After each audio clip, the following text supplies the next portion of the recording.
Solennellement, je vous remets l'obligation de l'arrêté vous nommant directrice générale de l'unité de lutte contre la corruption.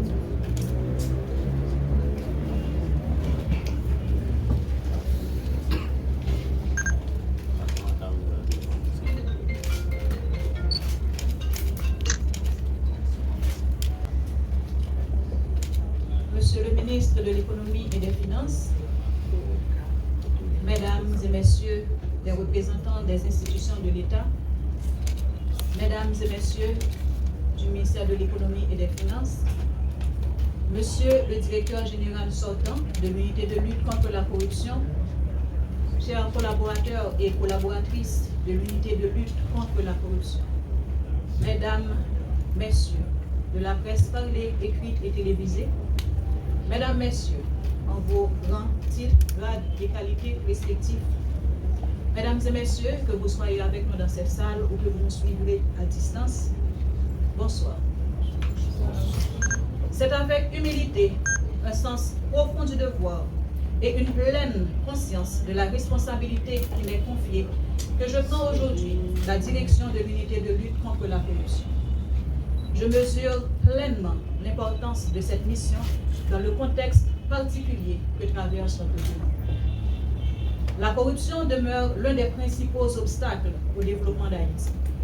Elle affaiblit les institutions, compromet l'efficacité des politiques publiques, détourne des ressources essentielles au bien-être de nos concitoyens, à notre bien-être, et fragilise la confiance entre l'État et la population. C'est précisément pour répondre à ce défi que l'unité de lutte contre la corruption existe. Avant toute chose, je tiens à saluer avec respect et sans aucune réserve le travail accompli par toutes les personnalités qui ont dirigé cette institution avant moi. Ils ont chacun, à leur façon, contribué à la pérennité d'une institution essentielle, mais qui évolue dans un environnement difficile. Je voudrais, dans cette lignée, m'adresser à mon prédécesseur, M. Hans Ludwig Joseph. Il ne s'agit pas ici de convenance protocolaire, M. Joseph.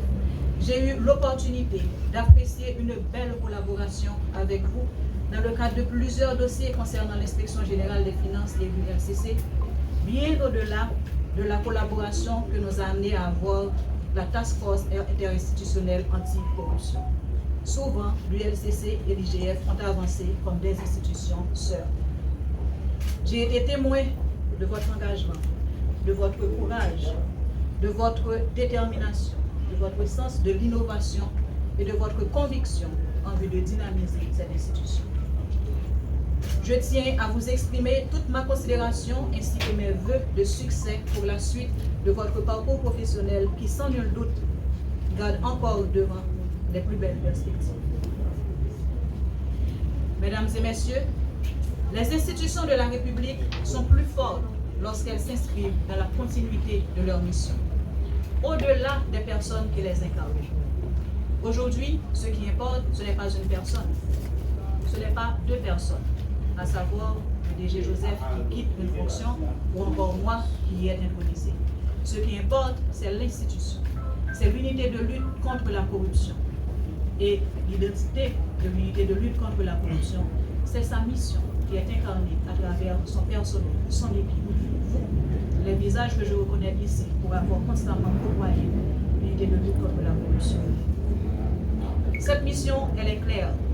Prévenir, détecter, enquêter et contribuer à faire reculer la corruption sous toutes ses formes.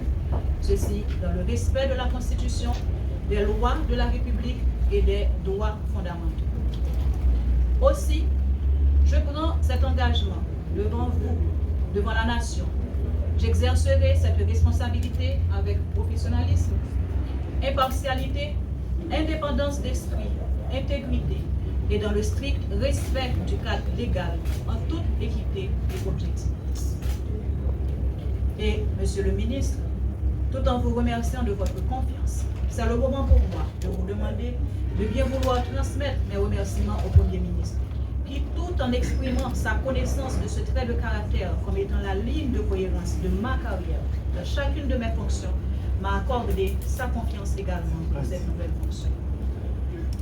En effet, la lutte contre la corruption ne peut être sélective. Elle ne doit connaître ni faveur, ni privilège, ni considération politique. Elle doit être guidée uniquement par les faits, les preuves et le droit. Cette exigence est la condition même de la crédibilité de l'ULCC portée par une équipe engagée. Mais aussi,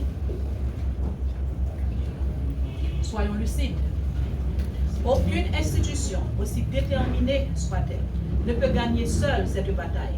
La lutte contre la corruption est une responsabilité collective, comme vous le savez, bien entendu. Aussi, j'en appelle d'abord aux institutions publiques, à tous les ordonnateurs, directeurs généraux, maires, gestionnaires publics, responsables d'organismes autonomes, tout responsable public.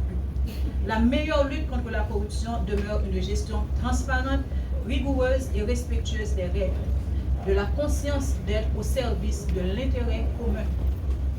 J'en appelle aussi aux agents publics. Vous êtes les premiers gardiens de l'intégrité de notre administration.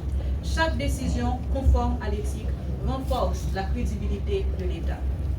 Effectivement, si je pouvais décréter le credo des responsables et agents publics, toutes catégories confondues, ce serait sans nul doute servir et non se servir. Mais aussi, j'en appelle au secteur privé, dont le rôle est essentiel dans la promotion d'une économie fondée sur la concurrence loyale, la transparence et le respect des règles. J'en appelle enfin à la société civile, aux médias, au monde universitaire et particulièrement à notre jeunesse, à nos familles haïtiennes. La lutte contre la corruption ne commence pas dans un bureau d'enquête ou encore dans une institution d'audit. Elle commence dans l'éducation, dans la famille, à l'école, dans nos comportements personnels quotidiens et dans le refus collectif de banaliser les pratiques qui affaiblissent notre société. Aux jeunes d'Haïti, je vais adresser un message particulier. Jamais il ne faut considérer l'intégrité comme une faiblesse. Il faut au contraire la considérer comme sa plus grande force. La jeunesse de notre pays, c'est la génération qui peut faire évoluer durablement les mentalités et construire une administration publique fondée sur le mérite, la responsabilité et le service de l'intérêt général. Aussi, former les esprits aux valeurs morales et à la vertu du bien commun constitue l'un des aspects de la mission de prévention de l'ULCC. Beaucoup de vos projets, de vos programmes entrent dans ce cadre. Et je peux vous garantir que je m'y attellerai de toutes mes forces, avec le concours de toutes les institutions publiques et privées, avec votre concours, pour continuer sur cette lancée. À vous, mes nouveaux collaborateurs de l'ULCC, je veux dire ceci. Vous avez toute ma confiance. Et je n'ai aucun doute, que jour après jour, vous continuerez à la renforcer et à la préserver. J'ai personnellement expérimenté la compétence. Monsieur Anne Joseph, vous pouvez vous assurer que les résultats obtenus tout au long de votre passage à la tête de l'ULCC vont être mis à profit. Non seulement dans un souci de continuité de l'État, mais aussi et surtout dans l'optique d'en faire une rampe de lancement pour permettre à cette institution que vous chérissez, que toute la République chérit, d'atteindre les sommets en matière d'efficacité dans la lutte contre la corruption. Madame la directrice générale, vous avez l'honneur de prendre les rênes de l'ULCC dans un contexte marqué par une demande accrue de la société de réprimer la corruption et de poursuivre les corrupteurs jusque dans leur dernier retranchement. En cela, vous bénéficiez de l'appui du gouvernement et du soutien des partenaires techniques et financiers. Si je ne m'abuse, vous êtes la première femme à diriger cette importante institution. Et dans une certaine mesure, c'est un plafond de verre qui est en train d'être brisé.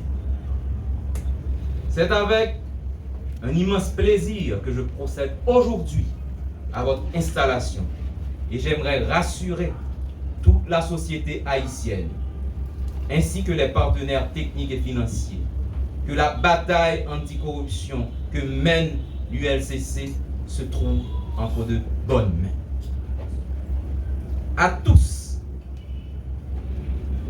celle qui va vous diriger jouit d'une réputation hors pair en matière de lutte contre la corruption, notamment par le fait qu'elle a été appelée à diriger pendant plusieurs années l'inspection générale des finances. Votre travail au niveau de l'inspection générale des finances a été d'une importance majeure pour permettre aux ordonnateurs, aux comptables publics, contrôleurs financiers, de comprendre que le contrôle implique plusieurs institutions. La reddition des comptes également implique plusieurs institutions. En matière de reddition des comptes, tout ordonnateur ou comptable public peut être mis en débat. Mais le débat à lui seul ne garantit pas à l'État de défendre pleinement ses intérêts. Au besoin, il convient d'aller plus loin, de réaliser des poursuites au niveau judiciaire pour engager, si besoin est, la responsabilité pénale ou civile. En dépit de vos formidables reconnaissances académiques et professionnelles,